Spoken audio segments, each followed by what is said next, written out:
It's 12 o'clock. Thanks for joining us on 13 News at noon today. I'm Anne-Marie Tiernan along with our meteorologist Sean Ash.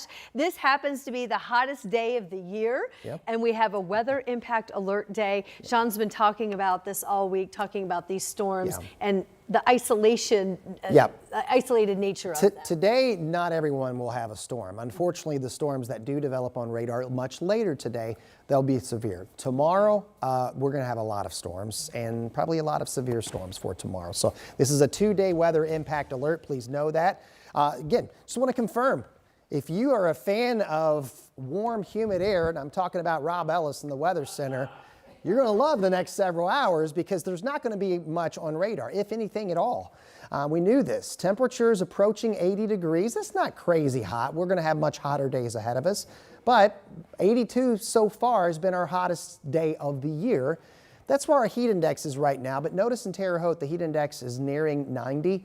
And that's where all of us will be later today. As we've been telling you, this is going to be a miserably humid day. Dew points are approaching 70 degrees. So we've got the juice, we've got the fuel, if you will, and that atmospheric energy is going to be building. We have something that we call a cap over us, and it's going to prevent storms from developing and allow the energy to build up so that when they burst through the cap, and this is by 8, 9 o'clock, so again, late.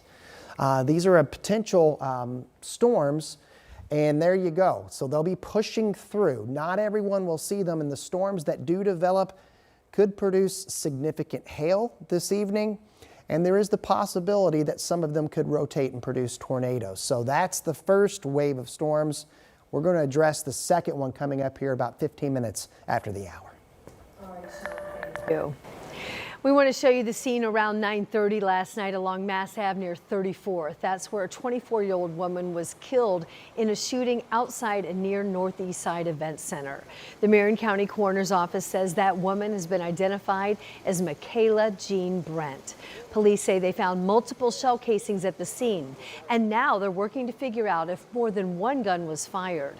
Police are also looking for whoever pulled the trigger. It's unclear right now if the suspect ran away or took off in a car. Officers also tell 13 News they're checking nearby businesses and homes for security video. We're just literally doing what we're supposed to, just living our lives, and then somebody selfishly comes and takes that away. This afternoon, we're hearing from that woman who was critically injured in a deadly hit and run. We're also hearing from the mom of a 4-year-old boy who was killed in that same crash last week. And we told you right here yesterday at noon that a 22-year-old man now is under arrest for the incident. 4-year-old Alan Garcia was riding in a bike trailer behind his dad at the intersection of Raymond and South Street Avenue. We're told the 22-year-old driver ran a red light and then hit them and another car. That car had Aaron Bailey inside. IMPD says that several witnesses, video footage, and evidence at the scene helped them couple together evidence to make an arrest. Now, Garcia's mom has a message for that driver. But I want to think about it, how I feel that he take me away from my baby. He is a saint, you know, he's an angel. He don't need it. He was pure, you know. He didn't know anything bad of this world. Garcia says her husband, who also was injured in that incident, remains in the hospital. And right now, she says he's fighting for his life. Now, Aaron Bailey is the other victim. She's out of the hospital now. She's living with her grandmother because she needs around-the-clock care. The suspect now is facing several preliminary charges that include leaving the scene of an accident resulting in death. He's expected in court tomorrow morning. Right now, 2 men in Boone County are facing criminal charges for their alleged role in the shooting and killing of 2 dogs that disappeared earlier this year. Our Alex Almanza talked exclusively with the dog's owner. She says despite her grief, she's looking to try to find hope. Damn, my girl. For Donna Powell, family is everything, including her dogs. She says she tries to find blessings in difficult situations. And I just have to find the positive in everything. One of the most recent tests of resilience, the loss of her 2 dogs, Nellie and Ruby. the 2 chocolate labs who disappeared from her home in mid-March. Donna says a gate may have not latched all the way. 2 out of 3 dogs escaped. We got out our four-wheeler, got in the van, driving, yelling, so we were out all night long. What followed was an extensive search effort, including posting to social media, offering rewards, and contacting local authorities. Then, one morning, she got a voicemail that nearly left her speechless. And I was dumbfounded is the only words I can say. I realized I shot your dogs. I'm not saying I'm proud of that, but they were on my property and I had all rights. Police say Paul Ed Bowman left a message admitting he shot and killed Ruby and Nellie, claiming he was protecting his family and livestock.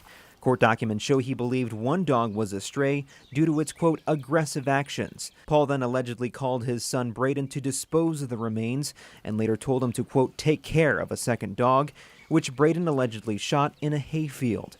The chocolate labs were found dead in late March, days after deputies first learned they were missing. Investigators confirmed both dogs died from gunshot wounds. These are not killer dogs, and I don't think they would ever approach a cow without going, wait a minute, it's pretty big. Now Donna is finding a blessing by setting up a fund in honor of Ruby and Nellie, raising money for animal shelters in Boone and Clinton counties. Restitution means nothing to us. It's not going to bring them back, so we may as well help other animals.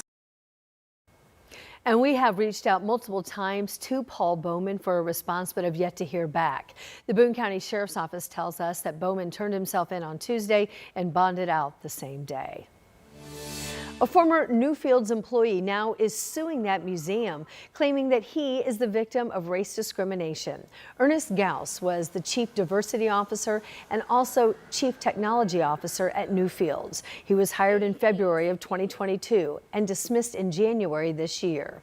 His federal lawsuit also claims that he was retaliated against for reporting race discrimination on behalf of himself and others. The lawsuit says that Newfields defamed him and it violated the state's whistleblower statute. He's now requesting lost wages and his job back. Newfields sent 13 News a statement about the lawsuit, saying in part, Mr. Gauss's departure was in no way related to discrimination, including race, gender, or age. Newfields views his claims as retaliation for termination of his employment and wholly inappropriate attempt to damage the personal and professional reputations of Newfields leadership and the institution itself.